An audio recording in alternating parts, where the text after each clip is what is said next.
네, 전 국민이 정부가 지급하는 긴급 재난지원금을 받게 됐습니다. 오늘 국회에서 2차 추가 경정 예산안이 통과됐기 때문인데요. 일부 가구는 다음 달 11일부터 온라인을 통해 신청할 수 있고 취약계층은 270만 가구는 다음 달 4일 별다른 신청 없이도 받을 수 있습니다. 네, 하지만 정부 지원금과 지방정부 지원금을 중복으로 받을 수 있는 지자체와 그렇지 않은 지역도 있어 개별 확인이 필요합니다. 또 긴급 재난지원금을 기부할 수 있는 특별법까지 통과가 됐고 지원금을 기부할 경우엔 세제 혜택도 주기로 했습니다. 오늘 자세한 내용 최희영 기자와 얘기 나눠보겠습니다. 안녕하세요. 안녕하세요. 네, 어서 오시죠. 자, 긴급 재난지원금 국회를 통과했죠? 네, 우여곡절 끝에 현실화가 됐습니다. 먼저 의결 상황 보고 가시죠. 제2회 추가경정 예산안은 예산결산특별위원회에 수정한 대로 가결되었음을 선포합니다.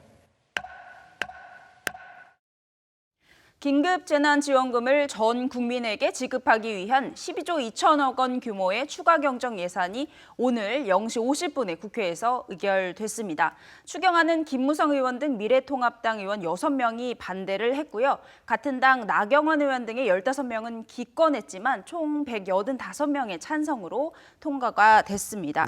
당초에 이제 소득 하위 70%에게만 지급하겠다 이런 게 정부의 입장이었는데요. 네. 이 지급 대상을 전 국민으로 합의를 하면서 정부안 당초 7조 6천억 원보다 4조 6천억 원이 늘어난 12조 2천억 원이 통과가 된 겁니다. 네, 전 국민에게 재난지원금을 지급하기 위한 총 재원은 14조 3천억 원이고요. 국비 12조 2천억 원, 그리고 지방비 2조 1천억 원으로 구성되어 있습니다. 정부는 3차 추경도 준비 중입니다.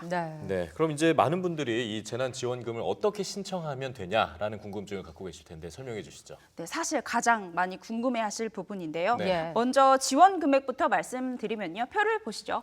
네, 전 국민의 가구 수로 따지면 약 2,171만 가구 정도 됩니다. 4인 이상 가구 기준은 100만 원 정도고요. 3인 가구는 80만 원, 그리고 2인 가구는 60만 원, 그리고 1인 가구는 40만 원 정도가 지원이 됩니다. 네, 적지 않은 금액이죠. 그쵸? 네, 그리고 여기서 4인 이상이라고 말씀드린 건 5인이나 6인도 똑같이 지원금이 100만 원이 해당이 됩니다. 최대는 100만 원이다라는 네, 얘기죠? 그렇습니다. 첫 지급은 긴급 지원이 필요한 취약계층 270만 가구에게는요. 다음 달 4일 별도의 신청 없이 계좌를 통해서 받게를 됩니다. 계좌를 대한 정보를 정부가 갖고 있기 때문에 계좌에 현금으로 입금이 되고요. 일반 가구는 다음 달 11일부터 온라인 신청을 받아서 13일부터 지급을 시작하고요. 방문 신청도 가능한데요. 다음 달 18일부터 가능합니다. 신청 마감일은 아직 정해지지 않았습니다.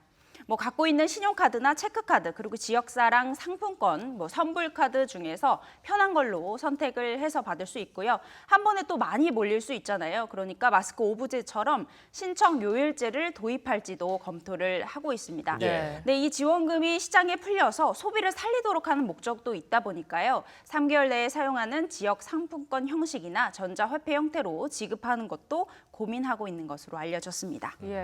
그런데 앞서 오프닝에서도 얘기했지만 긴급재난지원금을 전 국민에게 주되 세제 혜택 등이나 여러 가지 이유를 들면서 고소득자들에게는 기부를 유도한다고요.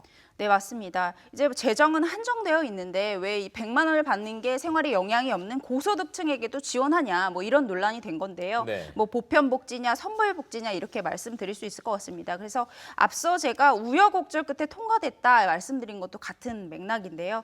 오늘 국회에서 통과되긴 했어도 여전히 이 재난지원금을 놓고 논란은 지속되고 있습니다. 어제만 해도 이제 홍남기 경제부총리 겸 기획재정부 장관은요. 어제 국회 예결특위 종합정책 질의에서도 여전히 소득 하위 70%에게만 지급하는 것이 맞다. 이런 소신을 고수하기도 했습니다. 결과적으로 이제 모두에게 지급하기로 한 만큼요. 정부는 기부를 하면 혜택을 주는 형식으로 나간 재원을 회수하겠다. 이런 건데요. 본회의에서 긴급재난지원금 전액이나 일부 혹은 그 이상의 액수도 기부할 수 있도록 하는 관련 특별법도 통과가 됐습니다. 이제 법적 근거가 만들어진 건데요. 받는 금액에서 원하는 만큼 기부를 할 수가 있고요. 아예 신청을 하지 않는 것도 기부로 간주하게 됩니다. 그러니까 네. 지원금을 기부를 하면요. 연말정산을 할 때 기부금의 15% 정도의 세액공제 혜택을 주고요. 또 지방소득세에서도 기부금의 1.5%가 자동으로 감면이 됩니다. 그러니까 총 16.5%를 공제받게 되는 겁니다. 네. 사실 중복 지원에 대한 궁금증도 많을 것 같아요. 뭐 지자체마다 좀 다르다고 하는데 정부 지원금도 받고 지역 지원금도 받을 수 있게 되는 건가요? 이제 결론부터 말씀드리면 지역마다 다르다 이렇게 말씀드릴 수 있습니다. 앞서 이제 정부 먼저 지원금을 지원한 곳이 사실 소가리를 하고 있는 상황입니다. 예. 정부가 지방 정부의 재난 지원금을 20%를 부담하라 이렇게 요구를 했기 때문인데요. 물론 이제 비율은 지방 정부마다 조금씩 다른 곳이 있습니다. 근데 정부가 이미 지원금을 지급하면서 상당한 재원이 들어갔는데 정부에서 또 지방 정부에 일정 금액 이상을 부담하라고 하니까 지방 정부가 난감한 상황에 놓인 겁니다. 또 중앙 정부가 각 지자체에 시행하고 있는 이 지원금에 대해서 재난 지원금을 선지급한 걸로 인정한다. 이렇게 하면서 계산이 매우 복잡해졌습니다. 예. 네, 다시 말씀드리면 일부 지역은 재난지원금 액수가 줄어들 수 있는 겁니다. 서울하고 경기를 한번 비교해서 말씀드리겠습니다.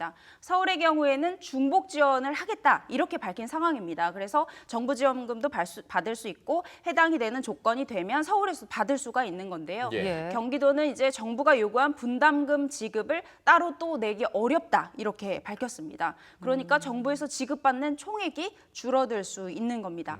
각 지자체가 자체 지원금을 지급하거나 또 정부 분담금을 낼 여력이 있는지에 따라서 주민들이 받게 될지 그 지원금이 달라지는 겁니다. 4인 가구라서 정부에서 100만 원을 받게 된다고 가정해 보면요. 지자체 분담액을 뺀 나머지 돈이 들어올 수 있는 겁니다. 근데 아직 지자체에서 모두 다 결론이 난 상황은 아니고요. 논의를 하고 있는 상황입니다. 그래서 자세한 상황은 좀 결정이 되고 나서 지자체 홈페이지를 통해서 확인을 할 수 있습니다. 예, 끝까지 좀 형평성 논란이 이룰 수 있을 것 같은데 각 지자체마다 방법들 좀 꼼꼼하게 체크하셔서 가정에서 긴급재난지원금 꼭 수령하셨으면 좋겠습니다. 예, 오늘 얘기 잘 들었습니다.